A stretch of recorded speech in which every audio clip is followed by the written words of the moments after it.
সুপ্রিয় নবম মানবিক শাখার শিক্ষার্থী বন্ধুরা, শুভেচ্ছা নিও। অ্যাসাইনমেন্ট আলোচনায় আজকে তোমাদের সাথে আমি বাংলাদেশের ইতিহাস ও বিশ্ব সভ্যতা চতুর্থ সপ্তাহের যে অ্যাসাইনমেন্টের টপিক রয়েছে সেটি নিয়ে কথা বলবো। তো শিক্ষার্থী বন্ধুরা, অধ্যায় বিষয়বস্তুতে তোমাদের অষ্টম, নবম, দশম অর্থাৎ এই 3টি অধ্যায় দেওয়া আছে। তোমাদের কাজ হচ্ছে 3টি অধ্যায় ভালো করে আগে পড়বে। তো অষ্টম অধ্যায় রয়েছে বাংলার ইংরেজ শাসনের সূচনা পর্ব।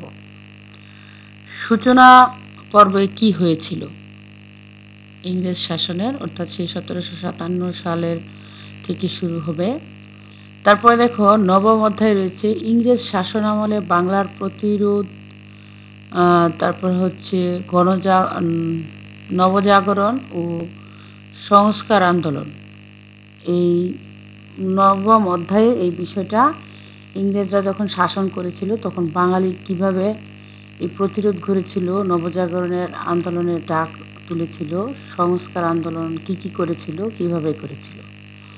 দশম অধ্যায়ে রয়েছে ইংরেজ শাসন আমলে বাংলার স্বাধিকার আন্দোলন, অর্থাৎ এই 200 বছর কোম্পানির শাসন, ইংরেজ শাসনের আমলে বাঙালির স্বাধিকার আন্দোলনে যে ভূমিকা রয়েছে সেটি।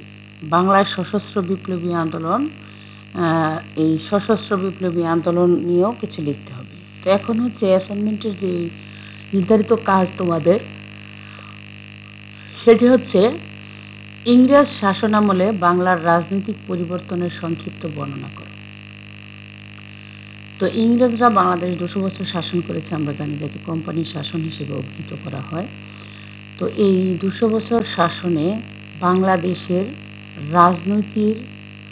রাজনৈতিক অবস্থা, অর্থাৎ রাজনীতিতে কোন ধরনের, কিভাবে, কীরকম পরিবর্তন হয়েছে সেটার একটি সংক্ষিপ্ত বর্ণনা দিবে।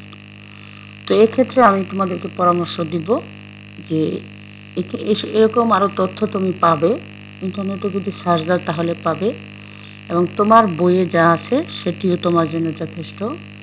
আরও একটা বিষয় হচ্ছে বাংলাদেশ ও বিশ্ব পরিচয় বই রয়েছে নবম বিজ্ঞান বিভাগের শিক্ষার্থীদের, সেখান থেকেও তুমি কিছু তথ্য নিতে পারো। অর্থাৎ 2-3টা মিলে যে তথ্যগুলো হবে, শাসনামলে, ইংরেজ শাসনামলে বাংলাদেশের বাঙালি, অর্থাৎ বাঙালি রাজনৈতিক পরিবর্তন, কি পরিবর্তন করতে চেয়েছিল, কিভাবে করতে চেয়েছিল, কেন করতে চেয়েছিল, এসব বিষয় নিয়ে এখানে আলোচনা করবে। তো ভূমিকাতে সেই ইংরেজ পূর্ব শাসনামলের শাসন ব্যবস্থার কিছু বর্ণনা আগে তুলে ধরবে। তারপরে হচ্ছে এই শাসনের সূচনা থেকে, অর্থাৎ কিভাবে শুরু করেছে, তারপর আস্তে আস্তে ধারাবাহিকভাবে তার পরিবর্তন, ফলাফল, জনজীবনে প্রভাব, এবং ইংরেজদের বিরুদ্ধে বাঙালিরা কি প্রতিরোধ ব্যবস্থা গড়েছিল, অর্থাৎ এই সব কিছু মিলে আলোচনা করে এই নির্ধারিত কাজ তুমি শেষ করবে। তবে অবশ্যই তোমার সৃজনশীলতা দিয়ে লিখবে, এটাই হচ্ছে আমার পরামর্শ। তো ধন্যবাদ সবাইকে, ভালো থাকো, সুস্থ থাকো, আল্লাহ হাফেজ।